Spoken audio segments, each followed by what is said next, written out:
Hello and welcome to Victoria's Cantina, where today we're having a look at the Hasbro Star Wars The Black Series Luke Skywalker Jedi Master Target exclusive 6-inch action figure. Been wanting to look at this one for a little bit now. I've had it for a little bit now, just finally getting the time to review it. And yeah, we've gotten Luke Skywalker, a very similar figure to this in the past already, so I don't really have high hopes beyond what I already thought about the original figure, but let's hope that it's at least a little bit better. So the artwork, as you can see, is pretty nice. I do really like the artwork that they created for this packaging. Pretty large box, and no numerical designation since this is an exclusive Black Series figure, and those never have numbers. Nice images on the back of the actual figure, and some information here as well. After tragedy destroyed his attempt to rebuild the Jedi Knights, Luke Skywalker vanished from the galaxy. Now the Resistance needs his help to thwart the efforts of the evil First Order. And again, pretty cool. I doubt it's going to look that good in the final product, but hey, that's usually the case with these figures. And I do like the Velcro. I do like how it gives you some information on the figure itself. And again, I don't think the final product's going to look quite that good. Yeah, not really. But, you know, we're going to review it. So I'll spend a little bit of time, get this out of the packaging, and then we'll see what Luke Skywalker Jedi Master is like.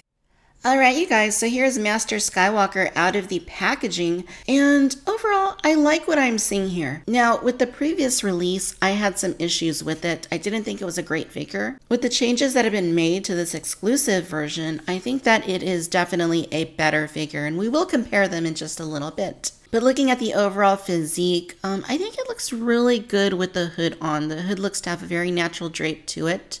Definitely more so than the previously released version. And there's a little bit more detail in the face as well. That's pretty obvious to me. You also get more soft goods, and it seems like better quality soft goods in my opinion. And I like the way that the robe is draping on this particular figure. They did a good job with that. I know it's really tricky to do soft goods correctly on pretty much any figure, but in this case, it seems like they did a really good job with it. Now, of course, we still have these seams that are very obvious. Same with the hood. You still get that seam there, which I don't think he had in the film. So it would be nice if they found a way to get around that. Obviously, they're there for some reason, probably so that it lays on the figure a little bit better. And of course, with this release, you get the interchangeable hand and you get the display base.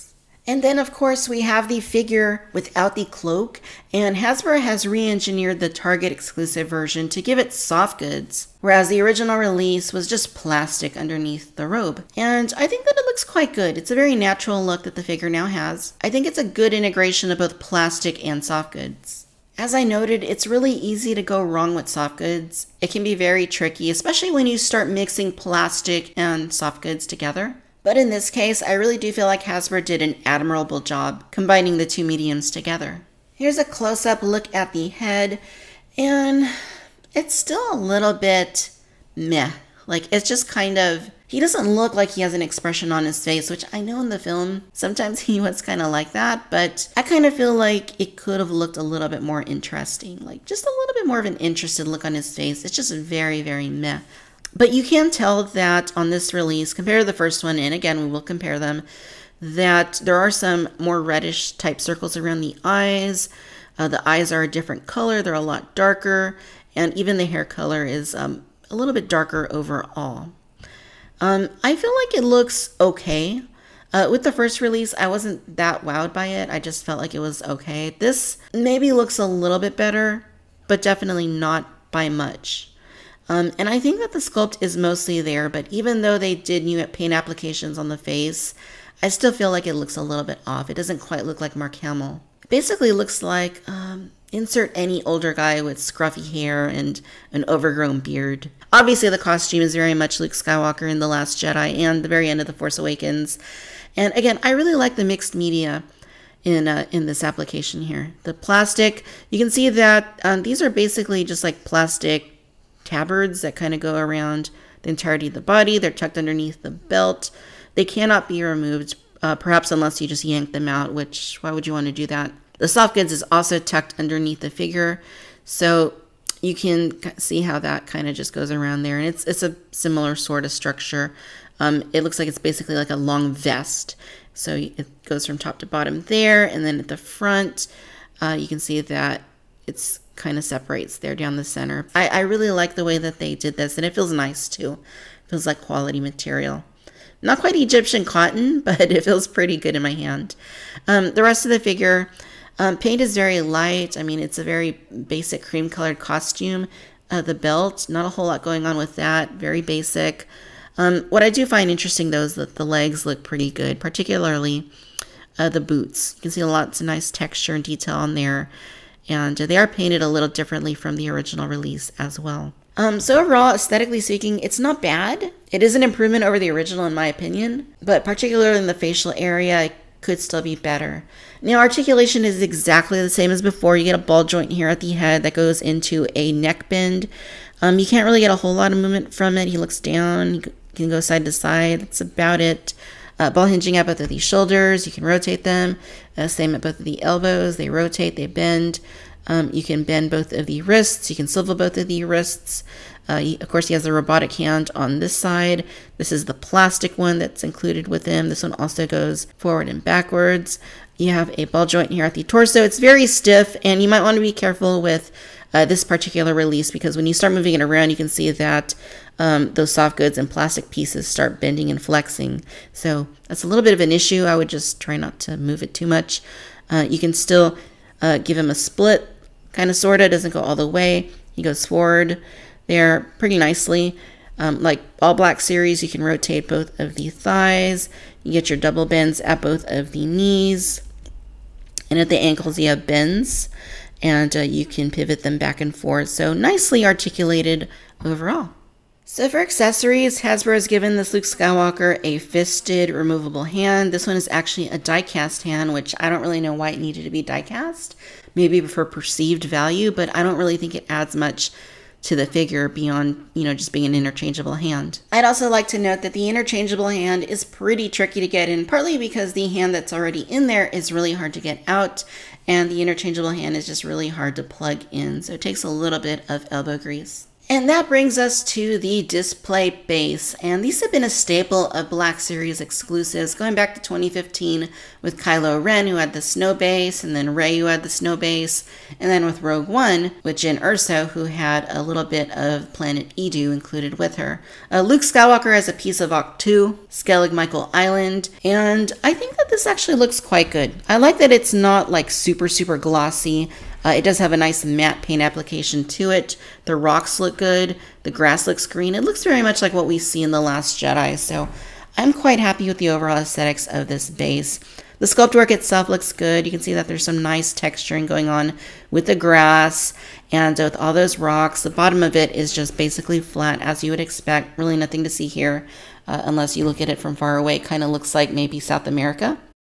But from the front or the top, it looks good. From all angles, really, I am pleased with the aesthetic here. They could have given it a little bit more of a black wash or a white wash just to highlight it a little bit more.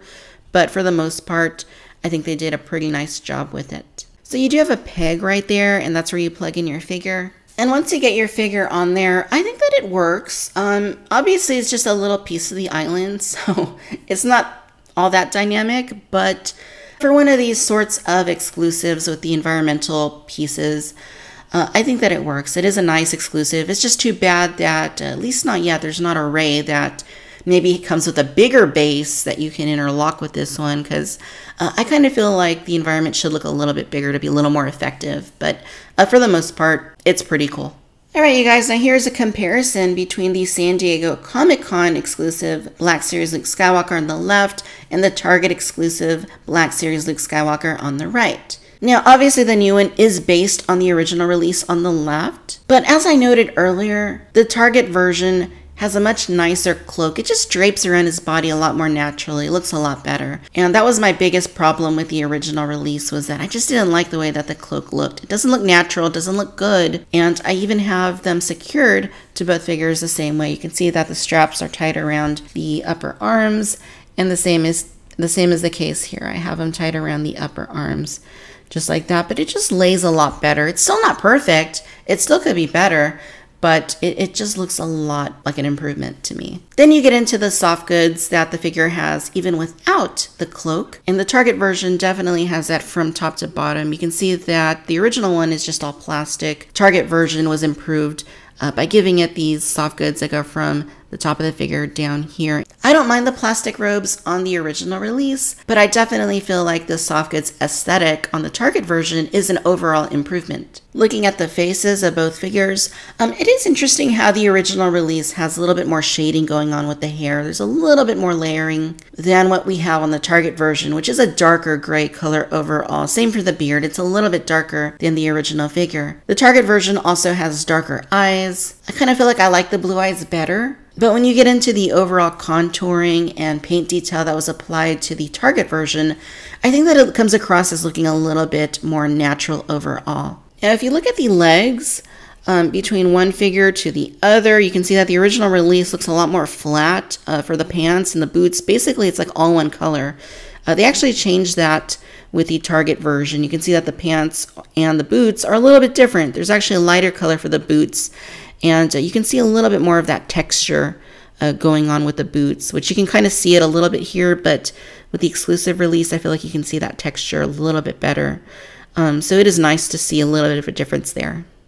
All right, ladies and gentlemen, so there you have it. This is the Hasbro Star Wars The Black Series Luke Skywalker Jedi Master Target exclusive 6-inch action figure. Overall, you guys, I kind of am not really feeling these environmental piece exclusives anymore. I mean, for the past couple of films, they've gotten like to really deep clearance. In fact, if you go to Amazon, you can find the Jyn Erso or the Rey or the Kylo Ren for around $10. So I think there's a good chance these are going to get clearanced out too. I'm trying to be optimistic, but let's be real. I don't feel like these are really resonating with collectors. The difference here, of course, and with the Rey Toys R Us exclusive that was also released for The Last Jedi, is that you have the improved facial paint details. Now, it's not the new photorealistic paint tech that Hasbro is starting to do with their individually packed Black Series figures like Rey and Captain Rex, but it's definitely a more advanced process that involves a little bit more layering, a little more contouring, and more detail.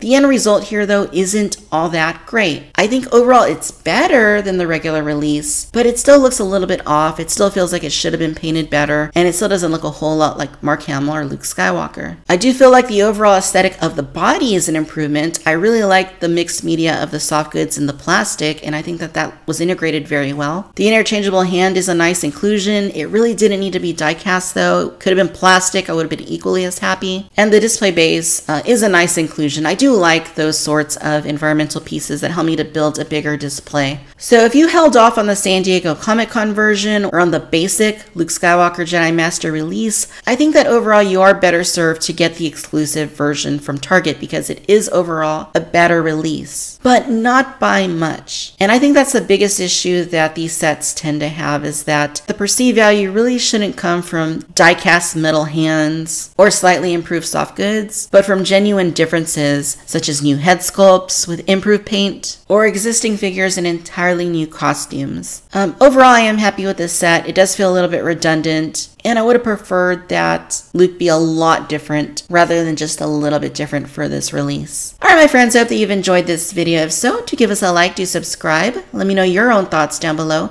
Be sure to follow me on Facebook, Instagram, and Twitter. Subscribe to the Cantina Chatter podcast on iTunes. And as always, I'd like to thank you for tuning in to Victoria's Cantina. Until next time, bye-bye.